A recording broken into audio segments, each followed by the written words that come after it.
The following is a production of DallasCowboys.com and the Dallas Cowboys Football Club. How about them Cowboys? Yeah! Go Cowboys!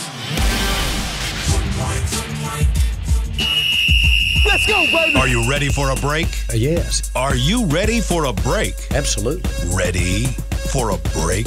Yeah, and so much for that. It's time for The Break on DallasCowboys.com. We were on a break! With Ambar Garcia, Brian Broaddus, Patrick Walker, and Derek Eagleton.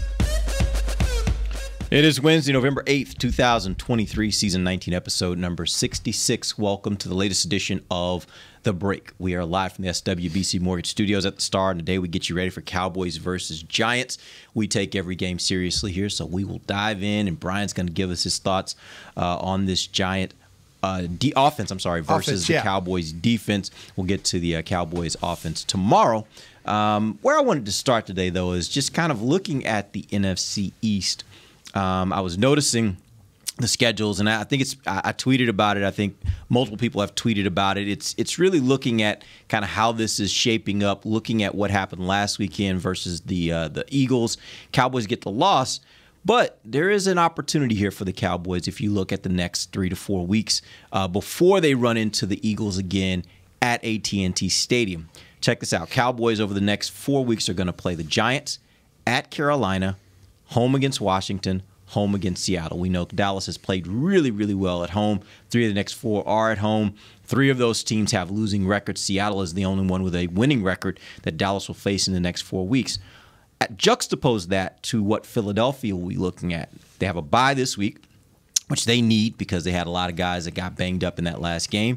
Then they go on the road to play Kansas City, who leads their division, and then they play Buffalo in Philadelphia, and then they also play San Francisco in Philadelphia.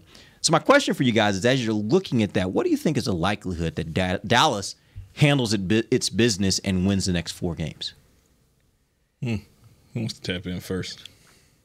I think they can. I mean, again, we've seen them compete, being able to compete against teams like the ones you presented.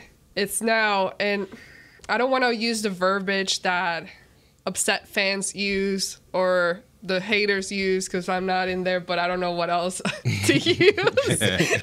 So sorry, my lack of dictionary words, but basically it's the whole quote unquote, they can't beat good teams.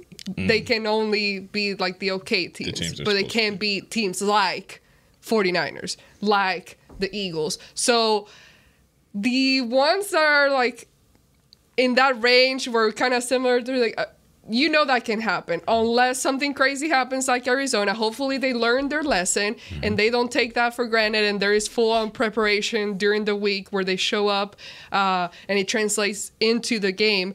But I do think like this is not really a question, can they or can they not beat them? I do think they can beat those teams, but what will happen when they face another good team? What happens when, even if they get into the playoffs, they start now again having to face either the 49ers or let's say even, I believe the next Eagle games, I think the Cowboys, damn it, I will pick the Cowboys, but it's at home and it changes things a little bit. They do tend to play better. And that's another thing. The positive side is now we do have some home games kind of piling up and coming up, which hasn't, we've had a lot of road games, and history shows under Mike McCarthy, the Cowboys do tend to win and play a lot better when at home.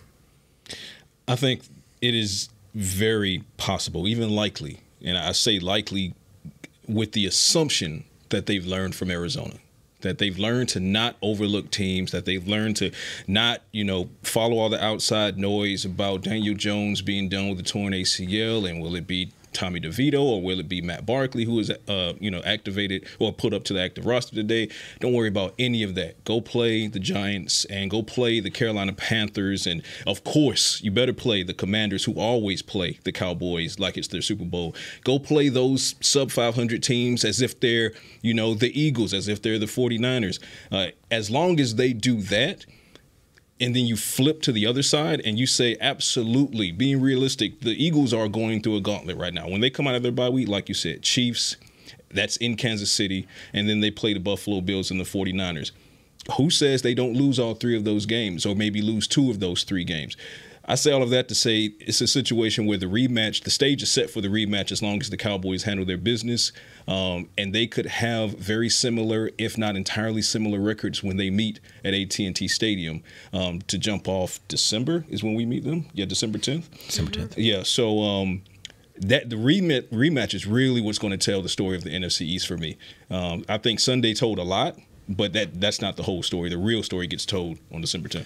I'm focused on 5 games for Philadelphia, and it even goes past the game against Dallas. 3 of the 5 are on the road. They catch a break, they get Buffalo at home, and they get San Francisco at home. I think those are 2 difficult places to play, so they'll carry those games at home. The games I think they have the best chance to lose is at Kansas City, and then the Dallas game, and then the following week at Seattle. At Seattle. I think that you need to carry that thing a little further, and maybe, like I say, I think it'll be a tough stretch for them to go those 5 games. They've been very fortunate with the way that they've at times played very sloppy football and tried to give games away, and people haven't been willing to take them. I think the next 5 games that they're going to play against teams that will take those games from them if they play sloppy. But it's going to be if they go out and beat Kansas City after the bye, Buffalo, I mean, it really is going to be about that, to me, that first game. How do they play against Kansas City? That will tell me a lot about how they manage the bye. It used to be with Andy Reid there. Andy always won after a bye. They were one of the best teams in the league when it came to records after a bye when he was in Philadelphia. But their games, their losable games to me, are the ones that they're going to play on the road the next 5. Which game of the next 4 for Dallas do you think is the one that troubles you most? I'd probably say I want to say the Seahawks because right now I do hold the Seahawks in high regard. As we saw yesterday. Yeah, exactly. But advantage to the Cowboys because that game, unlike Philadelphia having to play Seattle, they have to go to Seattle. Mm-hmm. The Seahawks have to come to Arlington. For them, that's a cross-country trip. Right. That's a tough trip. So, especially after traveling to Dallas. Now, hell, they might just go ahead and go halfway and say, just stay. We're already in Dallas go, and go. Yeah, is what they might do. It's not an easy flight from Dallas. Like, that's probably the farthest trip Dallas has to take when they have to go up to Seattle. Yeah. So I want to say Seahawks. I think the most competitive one on paper is going to be Seahawks, but advantage Cowboys because they get the Seahawks at home. Keep an eye on the Commanders of that 4-game pack, that 4-pack. Keep an eye on the Commanders. They gave the Eagles a run for their money on 2 separate occasions. They scored more than 30 or more on 2 separate occasions. Don't get caught slipping against a division rival that wants nothing, whose season is back to going down the bowl, and all they have is bragging rights. And that's what makes them play up to the Cowboys. So for me, I'm going to say Commanders. Commanders on a short week. In having to deal with their skill on the outside. And and their quarterback does have his first start in the NFL was the win. I know it was week 17 last year, but he could be very streaky in the way he plays. It's a division game. I would think a little bit differently about it if you'd already played the Commanders and you kind of had an idea of where they're at. Mm-hmm. But at that point in time, we might be hearing a lot about the Commanders as, are they the point where they've quit yet? I don't think they've quit.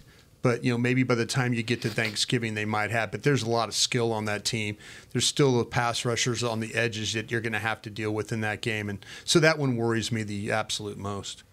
Yeah, to me, what's interesting about the Commanders is that whether or not they're having a good season, let's say they're having a bad season, there's always a little something. There's always a little something that they got in store for the Cowboys in that game. So it's not like the Giants that now year after year we kind of take it as okay, that's they get demoralized. Easy peasy. What is it, 11 straight now that Dallas has beaten? Yeah, they haven't defeated Dak since 2016. So it's been a while. Yeah. So it's one of, as opposed to that, regardless what the Commander situation currently is, they always have something to do for the Cowboys. But also Seattle. I think Seattle, despite the travels and all that and the game being at home for the Cowboys, they're a team that I always see be extremely competitive against the Cowboys and just have that little extra aggressiveness. Yeah. So I think those two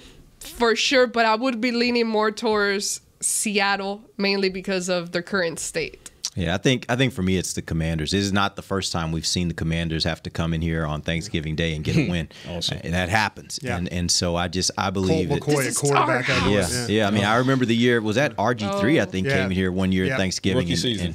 and put a whooping on the Cowboys. So it happens. It became a meme. Yeah, thing. it happens for sure. And that's the one that scared when the schedule first came out. I was like, I don't care what the records are. Thanksgiving's going to be a hard game. Yeah, short it's week, absolutely going to too. be a hard game. Yeah. Yeah. So we'll see how that plays out. But I do think it's interesting here that, as much as you hate to see the loss as a Cowboys fan, if you're pulling for the Cowboys, you hate to see a loss against the Eagles. But you look at these next 4 weeks, it can really change a lot. And Brian, you even mentioned going beyond that. If you go beyond that, then you got to also look at the Dallas schedule. And the Dallas schedule gets really tough after that. Yeah. That's when you start getting into your Buffaloes and your Miamis and your have to Detroits. go on this Like there's some run right tough games coming up after that for Dallas. The way that Philadelphia finishes is twice against the Giants and once against Arizona. So they'll be cruising by then. Yeah, they might be sitting people by then. Yeah. Exactly. So it'll be interesting. But I guess the point of this whole conversation is that it is not done. The NFC East is not done. They have a 2.5 game lead, but Dallas has an opportunity here to make some hay if they can do their part when the games are supposed to win and put themselves in position by the time they face the Eagles in week 14, 13, week 13. But I mean, it works out favorably for the Cowboys as far as most of their games to this point have been on the road, and then you go and you drop a close one to Philadelphia. They're about to go on a 3-game gauntlet. You're about to go on, I don't want to say easy, but one that's not as challenging, and you're at home where you've been dominant. So again, by the time this rematch queues up, they could very likely have a similar schedule. Or a similar record, I'm sorry. Looking at it, I'm just like, this is going to be a rough ride because still I don't know how long can this O-line stay healthy. And we still have, it's not an even number, but we still have a whole half of the season. Look what the first half of the season has been with the struggles of the O-line. And mainly I think it all comes just straight from not being healthy. I just want the peanut butter and jelly. I was thinking about it on the drive in. That's what I want from the Cowboys offensive line. I want the peanut butter and the jelly. Earlier this season, who's the peanut and who's I'm the butter? I'm going to tell you. Earlier Jelly. this season, with the injuries to the left side of the line, you had the right side of the line holding it down with Zach Martin and Terrence Steele, when Steele was one of the bright spots. Now it's kind of flipped. So you see a game like Philadelphia, Tyron comes back. He has one of the best games you've seen him have in recent memory. Tyler Smith allowed only one pressure in 17 one-on-one snaps against Jalen Carter, so he was Jalen Carter stopper for most of that game. But then it was the right side with Terrence Steele struggling. So why is it always the peanut butter but not the jelly? So once the peanut butter and the jelly comes together, that sandwich is going to taste pretty good for the Cowboys. Let me just say I this. do worry about them really coming together, though. Yeah. I really do. I think I I think we're past the small sample size bit now, and I know we're halfway finished. I've talked a couple of different times yesterday on some platforms and stuff. My commitment to, running the football, to me, I don't think that's something that they're going to fix. Now, maybe they'll fix it because of the opponent, but you have to prove to me that you could be able to run the football. Yeah. And they've yet to do that really against anybody with any real success. That's the thing I think going forward that bothers me the most about what the schedule lays out and how it lays out, because I feel like that they're going to have to work on the protection side of things. It's going to be about putting it on Dak's back again and then trying to kind of win this thing that way through the air. That's where their best players are. We're going to get into this a little deeper tomorrow when we talk about the Cowboys offense, but I think an interesting point that we have not really talked about, and I don't know that I've heard many people talk about it, but one of the guys on Twitter that follows me and actually tweets some really good stuff, Joshua Bryant, asked the question, why is nobody talking about the change in the coaching of the offensive line? And that's something where I think we got to have. We did that, though. We did. really did. Was that a day I wasn't here? No. In training camp, we talked yes, about. I'm talking about since the season is gone. The things that could hurt the offense was the fact that the turnover of a coordinator, a play caller, a running backs coach, a line coach. Right. That was the one thing. That was my. And I'm not saying me. I'm saying as a group. Right. We brought up the fact in June, or I know one of the June conversations we have is play caller gets changed out because everything doesn't coordinate, right. Everything doesn't mesh with, there was too much turnover. Right. And I think that was a question of, will this be a problem? Now I think the question has to be, we are in it. It is a problem, and is the problem related to the fact that you've got new coaching in those areas where you're having some of the challenges? And I think that's a conversation we're going to have tomorrow when we talk about the Cowboys offense a little bit deeper, because I think it's a fair conversation. All right, we're going to take our first break. When we come back, we'll jump into Giants versus Cowboys. We'll be back. DallasCowboys.com radio. Todd thought it would be secure to jog in the cheetah savanna. Todd believed the big cat repellent he bought online was reliable. And now, Todd is trying to be faster than this cheetah that can run 80 miles per hour. But the good news is, Todd has AT&T 5G that is fast, reliable, and secure. And he learned the best thing to do is stop running and toss her the backpack with the beef stew. AT&T 5G. Fast, reliable, secure. It's not complicated. 5G requires compatible plan and device. 5G may not be available in your area. See att.com/5G for you for details. Cowboys fans, after that move, we've just coined the term Rowdy Replay. Let's roll back the tape. Okay, there's our mascot Rowdy cheering on the boys. And now he's on his phone, on his Bank of America mobile banking app? Staying on top of his finances with his virtual financial assistant, Erica. Bank of America's digital tools are so impressive. Cowboys fans just can't stop banking. Learn more at bankofamerica.com/can't-stop-banking. Erica is only available in the English language. You must download the latest version of the mobile banking app, only available on select mobile devices. Message and data rates may apply. Member FDIC. Welcome back into Dear Doctor, the show where I answer life's questions with an ice-cold can of Dr. Pepper. Sheila, let's hear from our next caller, would you? Dear Doctor, my friend supported me during a tough time, but what's the right gift that says, thanks for being a shoulder to cry on? Okay, this one's easy. I say give her a delicious Dr. Pepper. Nothing says, thanks, girl, better than a one-of-a-kind soda. Yes, any Dr. Pepper flavor will do. Now, just a reminder that I don't need to be a real doctor to know that Dr. Pepper is the one you deserve. They say champions are remembered, but legends are never forgotten. United Ag & Turf offers a winning lineup of John Deere equipment built to tackle any challenge on and off the field. Legendary John Deere tractors, combines, residential mowers, commercial mowers, compact construction equipment, Gator utility vehicles, and a full line of golf and sports turf equipment. United Ag & Turf, the official Ag & Turf equipment supplier of the Dallas Cowboys. Visit UnitedAgAndTurf.com to find a location near you. Back to the break. Head to AT&T Stadium on Saturday, November 11th to experience Rally Day presented by SeatGeek. Celebrate Veterans Day with a special presentation from the Color Guard and Junior ROTC drill team, plus 21-gun salute. Take a tour of AT&T Stadium. Get autographs from Dallas Cowboys cheerleaders and alumni. Play games. Head outside to the Miller Lighthouse and even play on the field. Visit AT&TStadium.com/rallydays for tickets and more information. Welcome back. Second segment of the break, live from the SWBC Mortgage Studios. At the start of the segment, brought to you by blockchain.com. All right, let's talk about this Giants offense. I want to start with the quarterback. Yeah. They have lost Daniel Jones now for the season due to a torn ACL.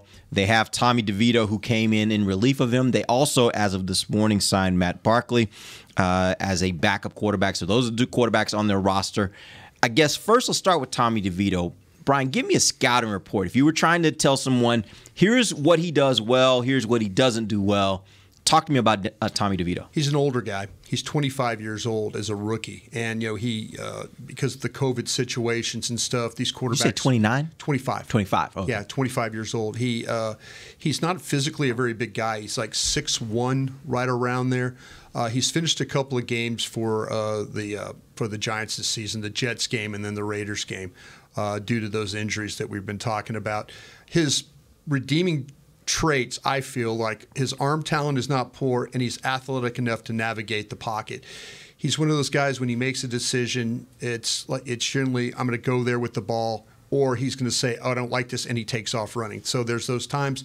I think with the Cowboys, you have to be ready if the quarterback, if he's not sure, he's going to run immediately. He's not going to wait around, try and move around and buy an extra second or two. When he decides to go, he's going to go. So you're going to deal with a running quarterback, a scrambling quarterback this week. The offensive line doesn't give him much of a time to read. It's the weakest part of their offense for sure. But the opportunities that he can generate with his feet, I think, are something that the Cowboys need to be concerned about. So when you look at it, if there is a thing that we come in here Monday morning and we're like, man, the Cowboys defense had a problem with this quarterback, what is that thing? Is it the running? I think it's the running. The arm talent, as I mentioned, the receivers, they just do not have the ability up front to hold anybody out for any length of time, to let anybody go through their reads. They've got talented wide receivers, some of the best skill guys that they've had there the last couple of years. But the pocket breaks down on them so fast. It doesn't matter what quarterback they have. Watched them all play. It just pocket collapses on him, and now the quarterback is forced to have to make a scramble throw or to run. In DeVito's case, he's more athletic. And, Daniel Jones would run. This guy runs because he's not sure. Yeah. He doesn't want to take a chance. He'll get 6 yards, slide. He'll get 5 yards, slide. He'll get 8 yards, slide. That's the kind of quarterback you're dealing with. So Cowboys have got to be careful of that in this. Be careful not to let him rush lanes, integrity, gap the responsibilities, all those things, especially when they rush this guy. Would you spy a guy like that? Because, when you start looking at the rest of their team, I don't know that anybody scares you other than maybe Saquon Barkley. So would you devote a guy maybe to be able to spy him? I would be very mindful of it. I would, whether that's Marquise Bell or somebody like that, Clark, somebody kind of stay in that area. A lot of times the Cowboys will play man coverage, or they'll play what we call man free, where the free safety is the guy at depth is the one that's the free player. In this case, maybe the linebackers, if be just kind of mirror him when he's the rush could get to him before he even has a chance to break pocket.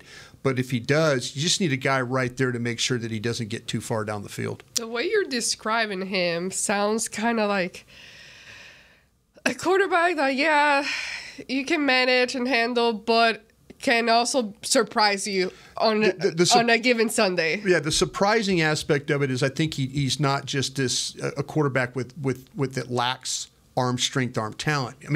The one interception he threw in the Raiders game was middle of the pocket, just launches it down the middle. The Raiders safeties made a really good play down the middle of the field.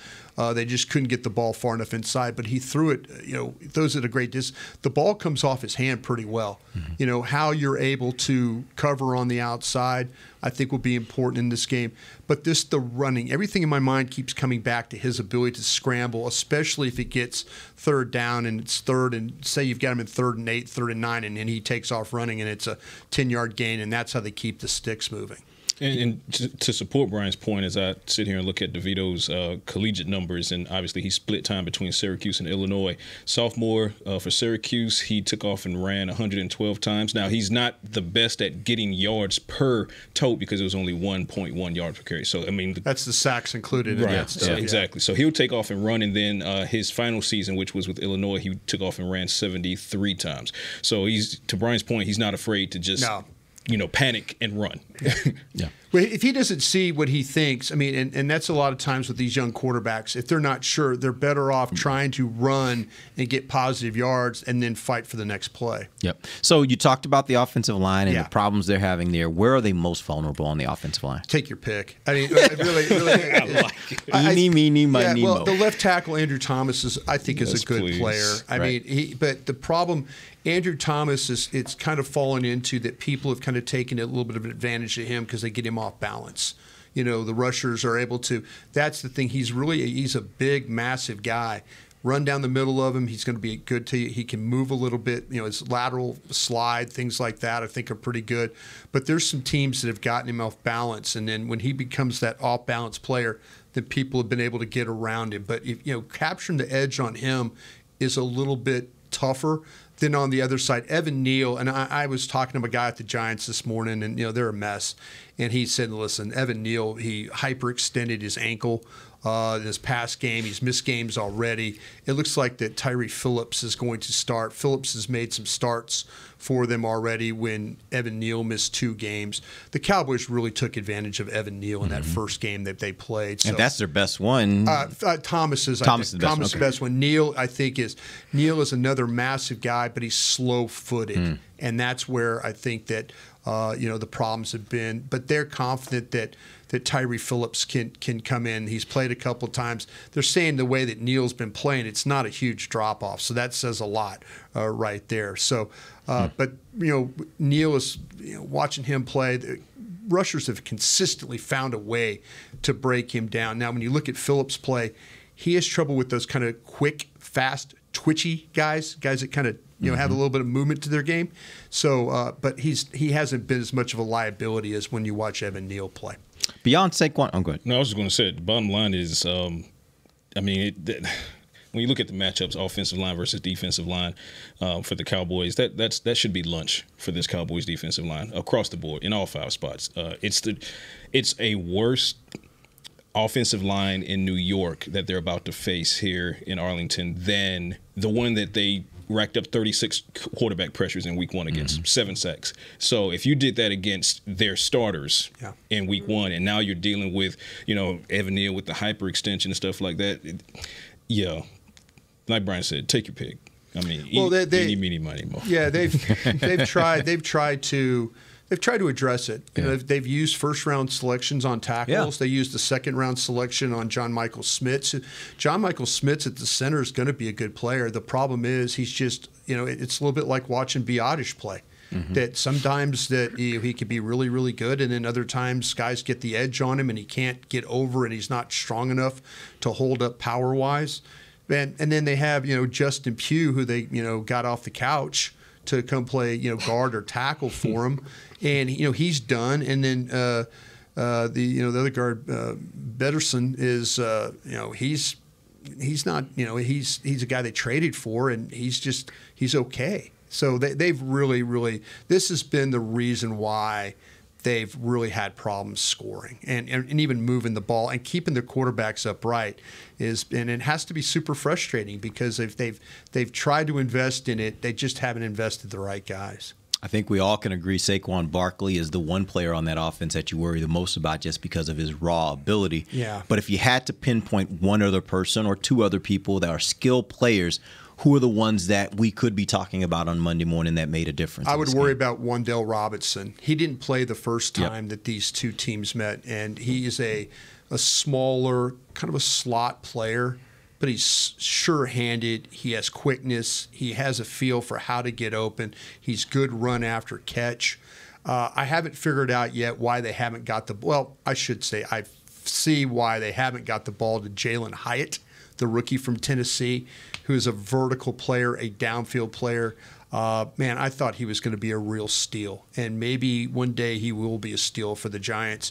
But they just haven't found a way to get him the ball, and a lot of it has to do because they haven't been able to protect well enough to get the ball down the field. But Barkley, Robinson, Hyatt, those are the kind, because they lost their tight end. Their tight ends, their tight ends out. Darren Waller is out. With another. He's dealing with a hamstring injury. There are a couple of their tight ends, Bellinger and then Cager. They catch the ball well. They use them in a lot of different ways, though. They're kind of a fullback, move guy, inline tight end next to the tackle. So you'll see their tight ends usually when they run the ball at the point of attack in some way. I'm going to go with Robinson just by default because. I mean, as you dissect their skill position players outside of Saquon, you're really hard pressed to find someone that you should be overtly concerned about, particularly when you look at who they're going to have to match up against. Darius Slayton versus this Cowboys secondary, I'm just not. I mean, 56% catch percentage. He's outside of Darren Waller. He's a leader as far as yards receiving, but is he a game breaker? No. That's why they needed Jalen Hyatt to pop off, but Jalen Hyatt has not been able to pop off. So not really concerned about Jalen Hyatt. Plus, I saw how Jalen Hyatt was deleted by this very same Cowboys secondary. Obviously, a lot of hype going into Jalen Hyatt, him coming out of Tennessee, week 1, Cowboys at MetLife, and it was, now the Giants have somebody who can take the top off against the Cowboys. Nope. Not so quick. The pressure was so bad in that game. And it made it, which hopefully will be the same case. They need better. A repeat of that. So going to that, which is a great segue, if you assume that the pressure is going to be equal or greater this time around on the Giants quarterback, then the release valve with Waller out is going to have to be Wan'Dale Robinson. It's going to have to be your slot receiver working as much underneath as he can. So, but even then, it's not a ton of concern. For me, it starts and it stops with Saquon Barkley. That's who they got. Yeah. They'll occasionally pop a run, and they'll do it because what'll happen is this Barkley's that. But he is they're having really a hard time of getting him any type of space. Where they've had some success is the outside zone, where everybody steps one way and they just hand the ball, and then they get hat on a hat, and then Barkley makes a cut. Barkley still, all these years of playing against him, he's still that same type of explosive guy, catches the ball well. There's been some times we've seen with against Cowboys where he's tipped balls up in the air and it's resulted in turnovers and stuff like that. But overall, I feel like that they're going to try and take as much pressure off off DeVito as they can. That you got to try and run the ball a little bit, and they'll test this Dallas front to see. And Dallas has done a really good job of playing the run. Bell, Clark, those guys have done a good job of playing downhill. They've held up in the middle pretty well. So, trying to discourage them from doing that and making them throw the football will be probably your best avenue here. Now, here's the better news when it comes to Saquon, because we can all agree that Saquon is going to be the end-all, be-all for that Giants offense coming in. Saquon is 0-9 lifetime against the Cowboys.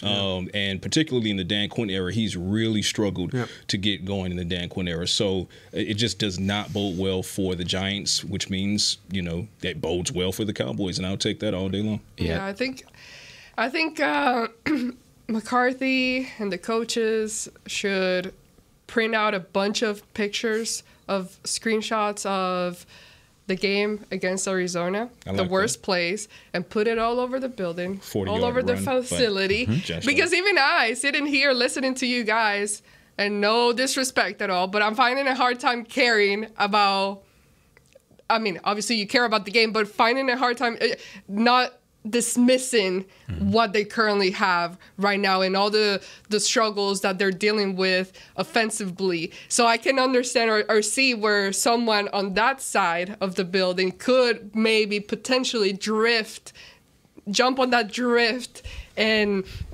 be on that same wagon of feeling that way, especially after the type of game they were able to have against them on that first week of the season. So here's a question for you. Do you think that, and this is going to be a weird but interesting question, do you think that losing to the Eagles and in the fashion in which they did will help them defeat the Giants? Because it possibly helps them from overlooking the Giants because they can't afford to do so? Do you see what I mean? Yeah. Honestly, I don't think that game really plays much into this game. What I'm more concerned about is this is the kind of game where, going to your point, Amber, I think the one thing I think Dallas's defense can do at times is they can get enamored with going to get the quarterback. Right. And if they're looking at this game and saying, we can really get our sack numbers up in this game, like, let's go get that guy because he can't beat our pass rush. Right. And they start doing that and they start playing outside of the scheme. And now you get situations where you get that little crease and Barkley's off for a long run. Yeah. Or someone overruns a play and here you go with an end around with Wan'Dale Robinson and now he's off and running. And you got a situation where you miss the quarterback because you got outside of your lane and he takes off running. And again, I think that's exactly, in my opinion, and I shouldn't say exactly, but at least part of what I think happened with Arizona as well. I think they looked at that game and they were probably like, that quarterback, we ought to be able to beat that quarterback. So we should be able to get to him and affect him. And I think what happened in the process is you got run on. Like, you overran, you didn't play your gaps, and because you didn't play your gaps, you created a lot of bad situations for yourself. And that's where I look at this game. And if you're having a hard time figuring out how Dallas can lose it, that's how they can lose it, is if they don't play the right style of defense as they should, where they've been playing really for the last several weeks, which is stop the run first. That is your top priority. If that leads to an opportunity for you to rush the passer, great. Otherwise, you're stopping the run. If they have that mentality, I think they run away. If they don't, I think this becomes a very interesting game. Start playing hero ball. Yep. Yeah. All right, we're going to take our final break. We'll come back. We'll talk about the Dallas defense. And talking about that pressure rate, I was looking at some interesting numbers. Cowboys were the pressure rate in the first 4 games of the season was significantly higher than what it's been in the last 4 weeks. I'm going to ask you guys some questions about that and what you think may be contributing to that. We'll talk about that when we come back. DallasCowboys.com radio. Todd thought it would be secure to jog in the cheetah savanna. Todd believed the big cat repellent he bought online was reliable. And now, Todd is trying to be faster than this cheetah that can run 80 miles per hour. But the good news is, Todd has AT&T 5G that is fast, reliable, and secure. And he learned the best thing to do is stop running and toss her the backpack with the beef stew. AT&T 5G. Fast, reliable, secure. It's not complicated. 5G requires compatible plan and device. 5G may not be available in your area. See att.com/5G for you for details. Don't put off getting your oil changed, Dallas. Take 5 Oil Change, a proud partner of the Cowboys, is faster than you think. There's no appointment needed and no waiting room. Yep, you heard that correctly. Take 5 is so fast, you don't even have to get out of your car. You can take advantage of Take 5's fast, friendly, and simple service at any of their locations across the Dallas area. And remember, at Take 5, you stay in your car because they're faster than you think. Take 5, the official oil change of the Dallas Cowboys. It's the official men's skincare brand of the Dallas Cowboys, Jack Black. And right now, Cowboys fans can get 15% off their $75 order. Plus, because every deal needs a playmaker, your order will include a free 5-piece skincare set and free shipping. The Jack Black Playmaker is 4 of Jack's favorites and a full-sized intense therapy lip balm. Make a play for the Playmaker at getjackblack.com/Cowboys with the code CowboysVIP. That's getjackblack.com/Cowboys with the code CowboysVIP. They say champions are remembered, but legends are never forgotten. United Ag and Turf offers a winning lineup of John Deere equipment built to tackle any challenge on and off the field. Legendary John Deere tractors, combines, residential mowers, commercial mowers, compact construction equipment, Gator utility vehicles, and a full line of golf and sports turf equipment. United Ag and Turf, the official Ag and Turf equipment supplier of the Dallas Cowboys. Visit UnitedAgAndTurf.com to find a location near you. Back to the break. All right, how about this? Let's see. It's holiday youth camps I got to talk about right now. 'Tis the season for youth football and dance camp presented by Invisalign. Don't miss your chance to learn from the Dallas Cowboys cheerleaders and former NFL players at AT&T Stadium on December 22nd and 23rd. Celebrate the holidays with the Cowboys. Register today at dallascowboys.com/camps. Welcome back. Final segment of the break, live from the SWBC Mortgage Studios at the Star. Let's flip the other side of the ball, Dallas defense. I prefaced right before the break, I was looking at some of the numbers, and really the eye test is what made me start thinking this, because you look at the first 4 weeks of the season, and it seemed like the Dallas defense was just very, very their pass rush was just so aggressive, and they were really just destroying quarterbacks. And it didn't seem as much like that was happening over the last 4 games. And then I went and looked it up, and the numbers bear that out. First 4 weeks of the season, they had a 49.3% pressure rate. They were ranked number 1 in the league. In the last 4 games, week 5 through 9, they're ranked 4th in the league with a 41.8% pressure rate. So a difference of roughly about 7.5 percentage points. If you say so. Yeah, something like that, right? Something like that. Texas, LSU, education, whatever. Yeah, my son goes to Texas too, so maybe you're paying for it. We're paying for it. Yeah. So my question for you guys is, what do you think was the biggest factor in that? Do you think it's more about the fact that you've played better opponents in the second half? So in the first half, you had the Giants, the Jets, the Cardinals, and the Patriots. In the second half, you had 49ers, Chargers, Rams, and Philadelphia. Or do you think it's more about the fact that teams have adapted to what Dallas is doing? Maybe Dallas has even adapted a little bit, knowing they got to really focus more on the run. What do you think is a bigger factor in that decline in their in their pressure rate? I think both things are true in different amounts. I don't think it's as much adaptation as it is level of competition, but adaptation is there as well. As any NFL season rolls along, the more and more film gets out there, and opposing defensive coordinators that you're about to face, they're going to try to learn and copycat from what worked against the other teams, even if you actually came out the victor for that other team. There are going to be things that worked for that other team, even if they lost. So it goes to adaptation. But more than anything, look at the level of offensive competition that they've gone up against. San Francisco 49ers, we know Kyle Shanahan has their number until further notice. Like, that's hands down. Even with the Los Angeles Chargers, they were able to get pressures on Justin Herbert, but Kellen Moore, he's familiar with Dan Quinn, the defense, the defensive personnel, about getting the ball out where the areas were. And, of course, like we talked about after that game, Herbert missed some throws down the field that could have changed that game. So Los Angeles Rams, kind of an aberration there, but going in, still solid offense. We talked about Puka, Cooper, Matthew is mostly healthy going into that game. They had some gamers. And then, of course, Philadelphia Eagles and that offense. Cowboys did a great job of mostly bottling up the passing attack. But if you look at the last 4, 49ers, Chargers, Rams, Eagles, those offenses are markedly better than Giants, Jets, Cardinals, Patriots. I think really it's 2 things, but more so that than the other thing. Same. I don't, like, what else do I say to that? I completely. Nice Air 5.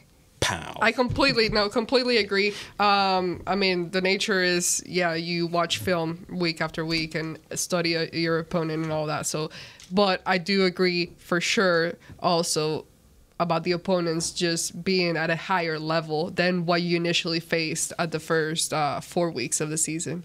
Teams 3-3 with without Diggs in the lineup.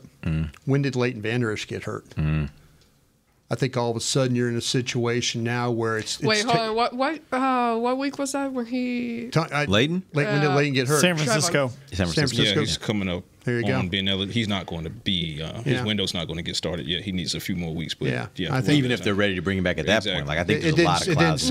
It didn't sound too optimistic, by the way. Yeah. Trevon got hurt September 21st. So that was that was right before the Arizona game. Yep. Right before. Yeah, they're Arizona. 3-3 with him out without him in the lineup, and with him in the lineup, they were one of the most dominant defenses in the league. Yep. And then you lose Leighton Vander Esch. Now all of a sudden, people are having to commit other jobs or commit to other jobs to make up for lost players. I think your defense got affected that way. Yeah.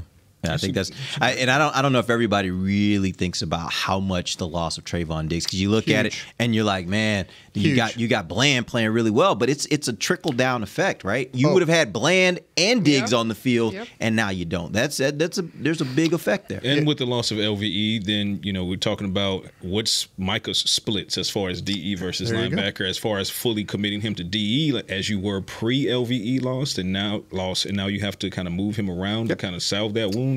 That's my reason. Okay, so there is something else to add to that. Yeah, that was good. No, that was good. I'm just an old guy.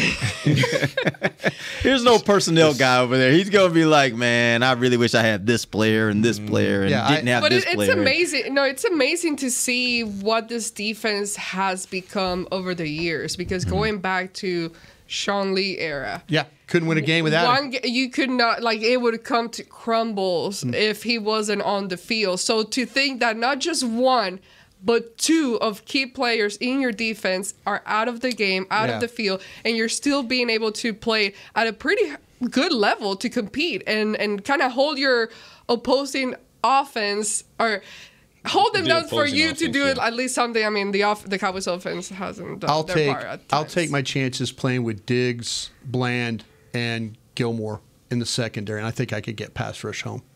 I think I can. Coverage sacks. I think I can. Yeah. Yep, I agree. All right, one other thing I wanted to hit too on that note, Sam Williams. He is a guy that has been, according to him, probably underused, not used enough, hasn't been given enough of an opportunity. He put out a tweet. He did delete it later, but he was just kind of like, he said free that's Sam. not what he meant. Right, but he did talk about later, like he wanted some more opportunities, right? Yep. And so my question for you, and it's an interesting question because I think Sam Williams, to me, is a guy that I think has ability. I think he's flashed a ton. Yep. Now, he also has had some moments where you're like, ooh, Sam, what were you doing there? But he's kind of slowly cleaned up his game. He has, but again, that's with limited reps. So my question is, do you think they should be trying to get him out there more, or do you think they have to limit him a little bit so that they can get the best of him without the stuff that they don't necessarily want? I personally feel like that if I see Golston out there in that position, I feel like I need to see Williams. Yeah. I'll tell you another one that doesn't get enough shine or enough burn for how he plays and the number of snaps he gets is Fowler. If you watch Fowler on tape, Fowler gets pressure. Yeah. Fowler is a factor in how you pass rush. He's a factor in the twist game. I can understand where Sam's coming from, though. I really can. But look at the other day. It's he's almost got a little bit of David Irvin to him. You play him 12 plays in the game, and he has 3 impactful plays. So you're wondering, well, if I play him double that, would he have 6 more plays? Yeah. So, that's where I kind of feel like, but it's a lot about trust. It really is about trust. Can we trust you to line up on sides? Can we trust you not to hit the quarterback low? Not to jump. Can we trust you not to stick your right hand in the face of the offensive tackle? That's where it's at.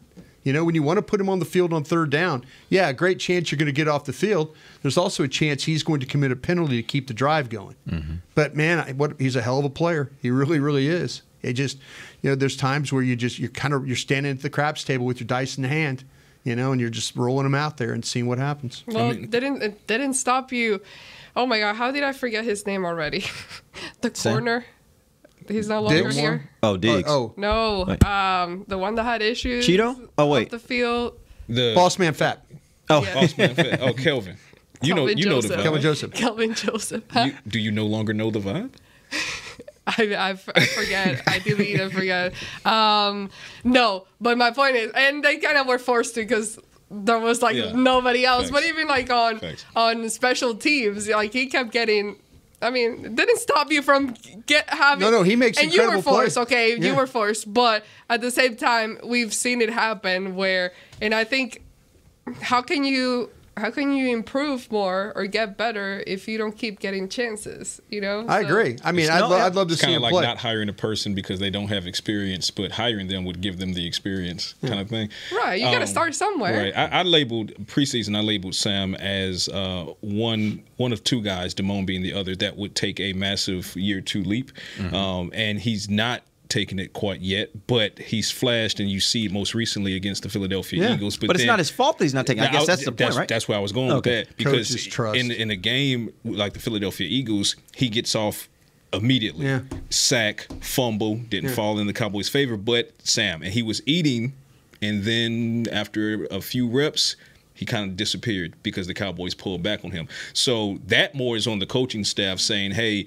to both of you guys' point, how much can we expose you to added reps in a game that's this close? And that might have been the thought process as well, because that was a hard-fought, close game in that second half. And maybe there was a part of McCarthy and Dan Quinn that said, well, is the next play that we put Sam on the field, it's either going to be a boom play and he gets this sack, or it's going to be a 15-yard unsportsmanlike conduct penalty or unsportsmanlike penalty, late hit, hands to the face, something that really swings momentum in the Eagles' favor. So, like Brian said, you're kind of rolling the dice. So it does go to trust. The more trust he builds, I believe, the more reps he'll get.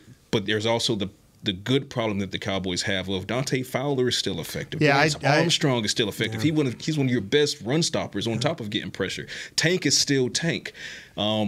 Micah having more of a linebacker split than he had in the first 4 games should free up more reps for Sam.